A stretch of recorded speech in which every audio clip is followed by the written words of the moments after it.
I finally dapat try Kiss punya klasik tiramisu. I dah lama gila teringin sebab nampak ramai gila orang makan dan cakap ni tiramisu paling sedap.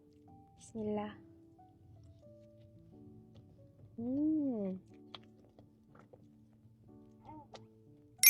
I faham kenapa dia viral. So good.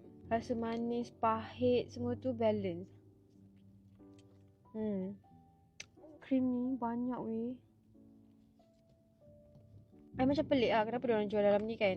Tapi korang, kalau korang ada anak, you dah habis makan, you basuh bekas ni, lepas tu you wariskan lah untuk anak you guna as pencil box nanti. Tiap hari dia buka pukul 10 pagi and korang kena datang cepat lah sebab takut sold out. Ni pun nasib je dapat. Weh, dah separuh dah I makan weh. Tiramisu ni korang boleh beli dekat any TWT punya brand. Yang I pergi tadi kat Wangsa Maju.